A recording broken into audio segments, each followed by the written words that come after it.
জয় ঠাকুর। শ্রী শ্রী রামকৃষ্ণ পুঁথি পঞ্চম খণ্ডের অন্তর্গত বর্তমানে আমরা পাঠ করছি সুরেন্দ্রের গৃহে অম্বিকা পূজা ও প্রভুর অলক্ষ্যে আবির্ভাব এবং ডাক্তারের সঙ্গে বিবিধ তত্ত্বালাপ এই অধ্যায় থেকে।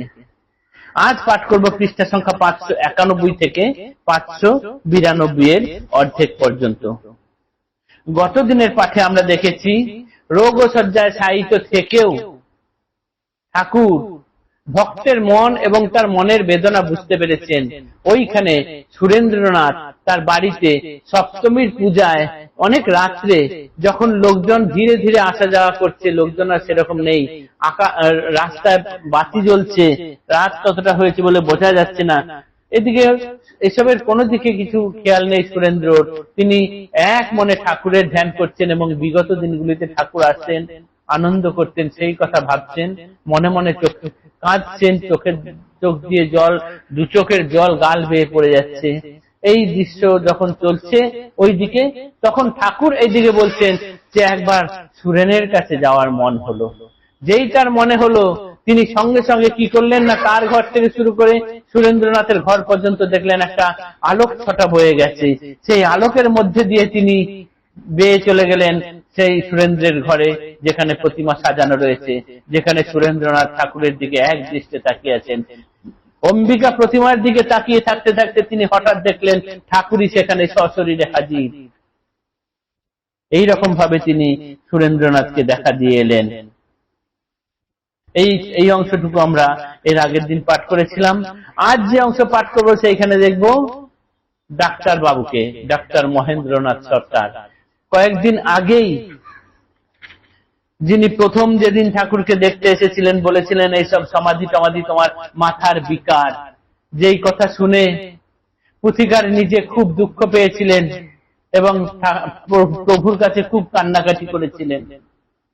সেই মহেন্দ্রনাথ সরকার ডাক্তারবাবু এখন ঠাকুরে কিরকম ভাবে মজেছেন, তার সেই 16 টাকা 32 টাকা ভিজিট সেই সব কিছু চলে গেছে, ডাক্তারের রুগী দেখা কোথায় উঠে গেছে। তিনি এখন দিন রাত ঠাকুরের সেবায় ঠাকুরের কাছে পড়ে থাকছেন। তিনি প্রায় পাগল মতো হয়ে গিয়েছেন। ঠাকুর ভিন্ন অন্য কোনো কিছু কথা জানেন না, ঠাকুরের কথা ছাড়া আর কোনো কিছু শুনতে তার মন চায় না। শ্রীবদন বিগলিত তত্ত্বসুধা পানে ডাক্তার উন্মত বৎ রহে রেতে দিনে, প্রতিদিন উপনীত প্রভুর সদন, শনিবারে সুধা মাখা প্রভুর বচন, আগত রজনী আজি গতদিন মান, ঘর পরিপূর্ণ লোকে নাহি পায় স্থান।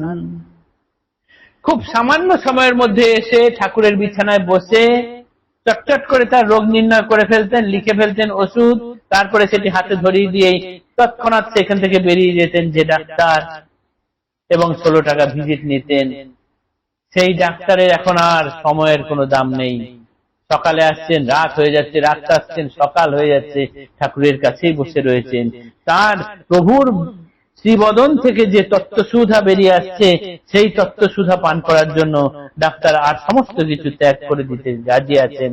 তিনি প্রভুর কাছ থেকে সরতে চাইছেন না। আর শনিবারে সুধা মাখা প্রভুর বচন, প্রতিদিন উপনীত প্রভুর সদন, আগত রজনী আজ গতদিন ওমান, ঘর পরিপূর্ণ লোকে নাহি পায় স্থান।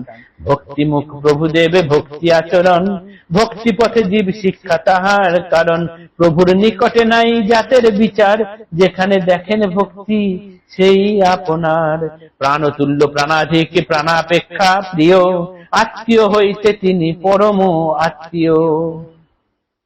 যিনি ঠাকুরে মজেছেন তিনি মাত্রই জানেন যে প্রাণতুল্য প্রাণাধিক প্রাণাপেক্ষা প্রিয়, আত্মীয় হইতে তিনি পরম আত্মীয়। ঠাকুর এইরকমই ধনী কর্মী, ধর্মী কর্মী, মহাদানী, মুখুজ্জে ঈশান, সম্মুখে দেখিয়া তারে কন ভগবান।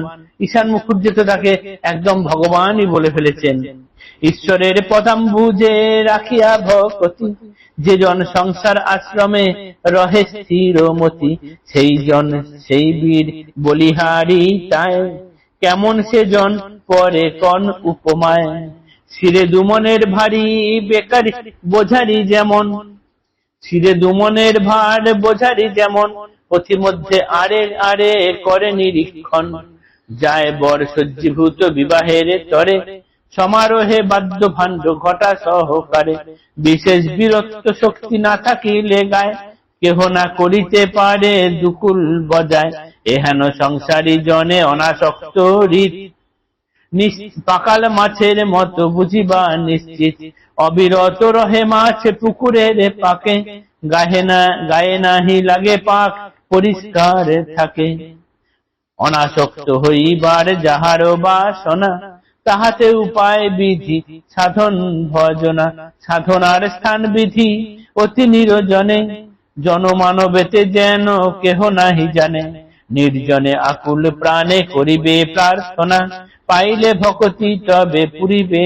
কামনা, জ্ঞান ভক্তি লাভ অগ্রে পশ্চাৎ সংসার, যাহাতে আটক রাখে বন্ধন মায়ার, যে জ্ঞানে জীবন মুক্ত আছিলা জনক, কঠোর সাধনা সেই জ্ঞানের জনক, সাধকে দুঃসাধ্য এবে কঠোর সাধনা, ক্ষীণ মন বিঘ্ন বাধা পথে দেয় হানা, সেহেতু ভক্তির পথ সুপ্রশস্ত তর, যে পথে সহজে লভ্য পরম ঈশ্বর।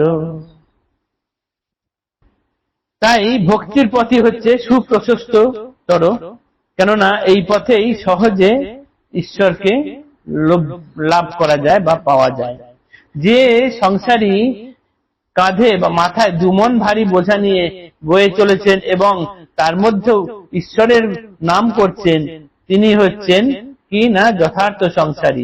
এই রকম সংসারী যিনি অনাসক্ত থাকতে পারেন, পাকে থেকেও পাকাল মাছ যেমন থাকে তার গায়ে পাক লাগে না, ঠিক সেই রকমই সংসারে থাকতে হলে আগে জ্ঞান ভক্তি লাভ করে নিয়ে তারপর সংসারে থাকলে কি হয় না, হাতে তেল মেখে কাঁঠাল ভাঙার মতো হয়, হাতে আঠা লাগে না। পাকাল মাছ যেমন পাকে থাকে তার গায়ে পাক লাগে না, সেরকম অনাসক্ত হয়ে যিনি সংসার করতে পারবেন তার সংসার ধর্ম সার্থক হয়।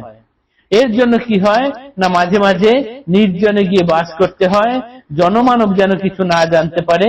নির্জন বাস এবং নির্জন সাধনা অবশ্যই দরকার। সময় পেলেই গৃহীকে নির্জন বাস করতে যেতে নিদান দিয়েছেন এখানে ঠাকুর।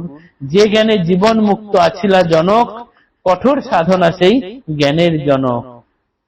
সাধকে দুঃসাধ্য এবে কঠোর সাধনা, ক্ষীণ মন বিঘ্ন বাধা পথে দেয় হানা, সেহেতু ভক্তির পথ সুপ্রশস্ততর, যে পথে সহজলভ্য পরম ঈশ্বর। বহু পূর্বেকার প্রশ্ন উঠিল আবার, ঈশ্বর সাকার কিবা তিনি নিরাকার। প্রভুর উত্তর তিনি দুই অবস্থায়, বিষম সমস্যা ইহা বুঝা মহাদায়। কাঁচা মনে এই তত্ত্বে প্রবেশিতে নারে, যে করে ঈশ্বর চিন্তা সে বুঝিতে পারে। ধন বিদ্যা হেতু হৃদে অহংকার যার, ঈশ্বর দর্শন তার নহে হইবার। রাবণের রজগুণ কুম্ভকর্ণ তমে, বিভীষণ সত্যগুণী লিখিত পুরাণে। খুব সংক্ষেপে এটি ঠাকুর বুঝিয়ে দিলেন। আর এটুকু বললেন, ঈশ্বর অনেক আগে থেকে এই প্রশ্ন আছে, ঈশ্বর সাকার না ঈশ্বর নিরাকার। ঠাকুর বললেন ঈশ্বর সাকারও বটে, ঈশ্বর নিরাকারও বটে, এবং ঈশ্বর সাকার নিরাকার উভয়ের পার, এটিও বটে। তাই যে ধন বিদ্যা হেতু হৃদয়ে অহংকার যার, ঈশ্বর দর্শন তার নহে হইবার। আগে এই অহংকার গুলো ত্যাগ করতে হবে, তারপর ঈশ্বর দর্শন হবে। যেমন রাবণের ক্ষেত্রে রজগুণ, কুম্ভকর্ণের তমগুণ এবং বিভীষণের সত্যগুণ, এই সংক্ষেপে বলে ঠাকুর বুঝিয়ে দিয়েছেন। আজকের পাঠ এই পর্যন্তই রইল। আগামী দিনের পরের অংশ পাঠ করব। জয় ঠাকুর, নমস্কার।